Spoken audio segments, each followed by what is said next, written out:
sujeito que cometeu a atrocidade, né, de atropelar a mulher, depois amarrá-la no carro e sair arrastando ela no asfalto. Nós precisaríamos até de uma nova Constituição para que fosse permitido que esse sujeito ou ficasse preso para o resto da vida ou fosse condenado à morte. Para mim, ou uma ou outra dessa pena seria dada por uma pessoa que a propaganda do governo do estado em relação a números de segurança pública, eles anunciam todos menos o de feminicídio, que é justamente naquele em que você teve a piora nos indicadores e não só na sensação, né?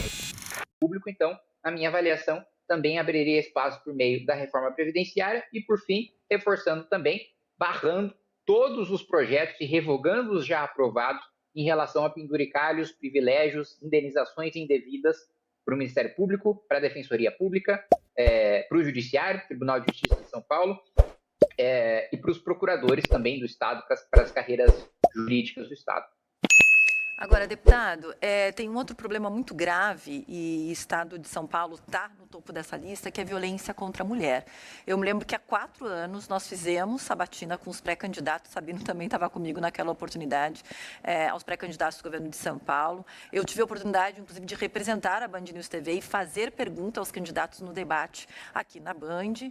Muito foi prometido, na prática, pouquíssimo foi feito. O Estado de São Paulo continua liderando, aí quando a gente fala principalmente em números de feminicídio, são poucas delegacias da mulher, poucas, principalmente, que são 24 horas. Quais as suas propostas nesse sentido?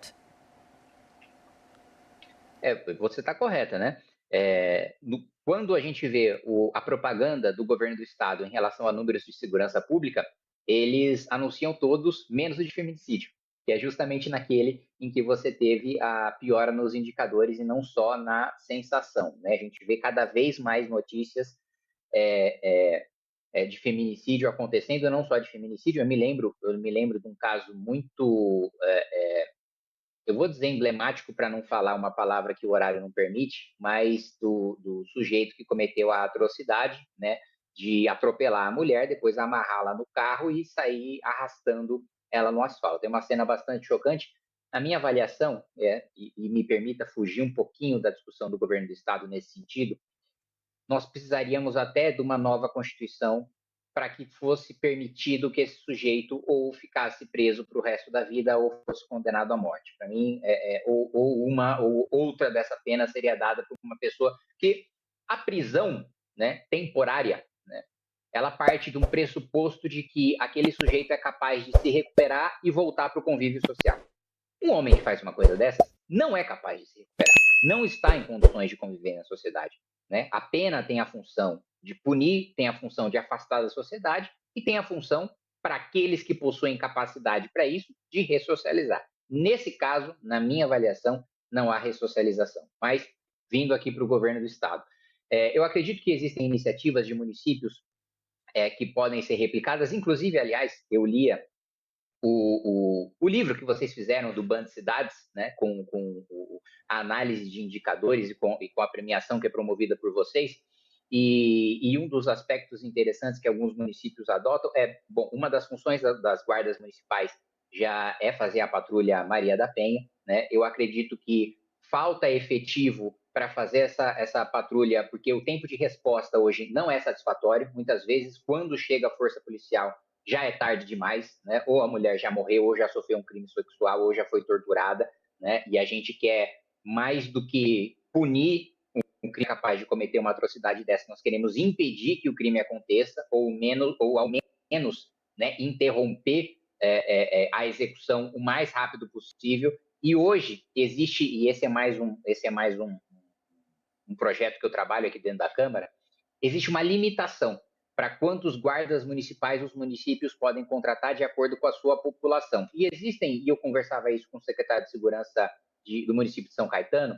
São Caetano, por exemplo, quer contratar mais guardas, tem capacidade financeira e orçamentária para isso, mas não pode por vedação legal. E isso é uma vedação por parte do governo federal. Então, a minha avaliação, existem boas iniciativas dos municípios que podem ser estadualizadas em relação a Botão do Pânico, em relação à Patrulha Maria da Penha, A regulamentação da lei orgânica das polícias também daria mais flexibilidade para a gente organizar o efetivo da Polícia Civil em relação a delegacias especializadas, como a Delegacia da Mulher, com a fusão de carreiras que foi promovida em lei federal e, infelizmente, não está sendo regulamentada no âmbito estadual.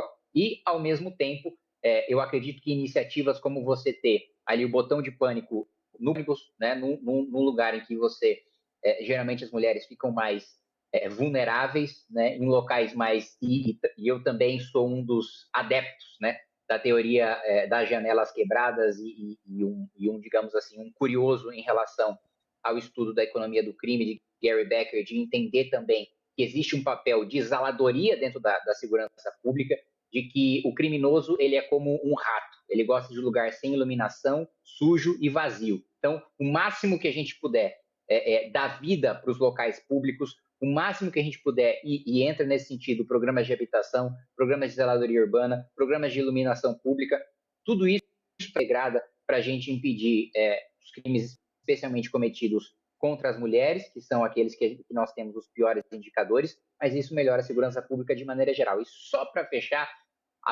aproveitando o gancho de segurança pública e de necessidade de projetos aqui no âmbito do Congresso Nacional, o governo do Estado de São Paulo é um dos governos menos atuantes no Congresso Nacional, porque existem várias matérias, né, que são de interesse do Estado, e em relação à segurança pública, por exemplo, que o governo não tem competência, o governo do Estado não tem competência para legislar sobre.